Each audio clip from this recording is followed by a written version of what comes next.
嗨，大家好，欢迎回到 Python 魔法解锁系列。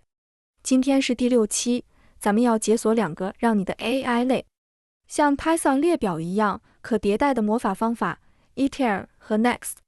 想让你的数据集像 for sample in dataset 这样轻松便利，或者让模型参数逐一访问，像流水线一样顺畅。这俩方法就是你的秘密武器。在 AI 开发中，它们能让代码优雅又高效。准备好了吗？点个赞，订阅频道，咱们开始探索迭代的魔法吧。先来认识 itr 和 next 这2个特别方法，它们让你的类支持迭代，就像列表、元组一样，可以用 for 循环便利。itr 是迭代的起点。Python 调用 object 下划线itr 下划线来获取一个迭代器。它返回一个带有下划线next 下划线方法的对象，通常是 self 本身。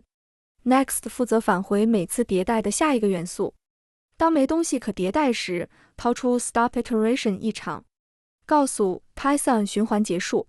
一起用，它们让你的类变成可迭代对象。比如 AI 数据集可以用 for sample in dataset 逐一访问样本。模型参数也能像数组一样便利，代码简洁到飞起。为什么 AI 开发需要 itr 和 next 特别方法？想象你在写一个机器学习项目，需要便利数据集样本去训练模型，或者逐一检查模型参数。如果没有 itr 和 next， for sample in dataset 会抛出 type error， 你得手写循环或索引，麻烦又容易出错。有了 itr 和 next 特别方法，你的数据集类可以像列表一样直接迭代，代码优雅到爆。在 AI 中 itr 和 next 特别方法是数据加载和模型调试的救星。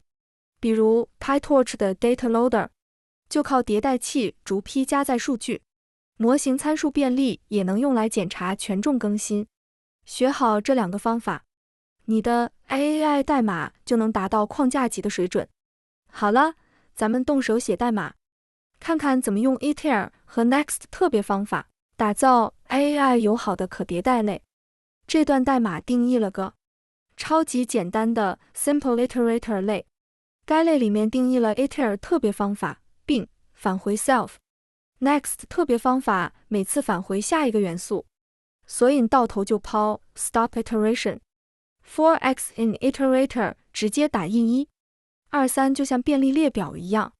接下来升级到 AI 场景，打造一个 AI 数据集迭代器。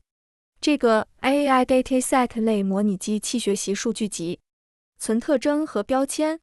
itr 特别方法重置索引， next 特别方法返回特征和标签对，比如 array 1、2、0。运行 for feature label in dataset， 直接输出每行样本，像 feature 1、2 label 0，完美适配 PyTorch 数据加载器。这招让你的数据集像专业框架一样流畅， AI 开发效率直接起飞。试试看，代码稳如老狗。最后来点高级技巧，让迭代器更强。第一招，随机迭代。看 random dataset itr 特别方法随机打乱索引， next 特别方法返回乱序样本，像 feature 3、4 label 1，完美支持 AI 数据增强和随机梯度下降。第二招，性能优化，用 NumberPlay 加速数组操作，缓存长度结果，效率翻倍。注意事项， itr 特别方法必须返回带 next 特别方法的对象， next 特别方法要抛 stop iteration。 AI 场景中控制好迭代顺序。这些技巧让你的代码媲美 Kaggle 大神，快去试试吧。接下来我们看下 itr 和 next 特别方法在 AI 开发中的一些场景。第一个场景，数据集批量加载。在 AI 开发中，批量加载样本是训练模型的核心。看这个 batch dataset 类 itr 特别方法重置索引， next 特别方法返回特征和标签对，比如1、2、0。运行 for feature label in dataset， 直接输出每批样本，像 batch 1、2 label 0。这跟 PyTorch 的 Data Loader 异曲同工，为数据给模型快到飞起。没有 iter 和 next 特别方法，得手写循环太累了。第二个场景，模型参数便利。AI 开发中，检查模型权重是日常操作。看这个 Neural Network 类 iter 特别方法重置索引 ，next 特别方法返回每层权重，比如 0.1、0.2。运行 for weight in model 直接打印 weight 0.1、0.2，像便利数组一样简单。没有 iter 和 next 特别方法，得写一堆代码，麻烦又一出错。这招让模型调试效率起飞 ，PyTorch 开发者都爱用。第三个场景，随机数据采样。AI 训练中，随机采样是数据增强和梯度下降的关键。看这个 Random Sampler 类 ，iter 特别方法用 NumPy 随机打乱索引 ，next 特别方法返回乱序样本，比如 sample 3，运行 for value in sampler 输出随机顺序，像314。这招在 Kaggle 比赛和强化学习中无敌。没有特别方法 iter 和 next， 随机化的手写太费劲了，快试试，效果炸裂。重磅实战来啦！咱们用 iter 和 next 特别方法打造一个 AI 数据集和模型参数迭代的终极案例。先看 AI Dataset 类，模拟真实机器学习数据集。init 特别方法存特征、标签和索引列表。iter 特别方法用 NumPy 随机打乱索引。next 特别方法返回乱序样本，像 array 3、4、1。运行 for feature label in dataset， 输出随机样本，比如 feature 34 label 1，完美适配 PyTorch 训练的随机批处理。这代码稳如老狗，效率直接起飞。现在来看 AI model， 它像专业选手一样管理模型参数。init 特别方法存储权重字典和键列表。iter 特别方法重置索引。next 返回每层的名称和权重，比如 layer 1、0.1、0.2。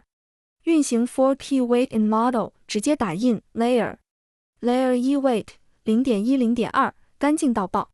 这让神经网络调试变得超简单。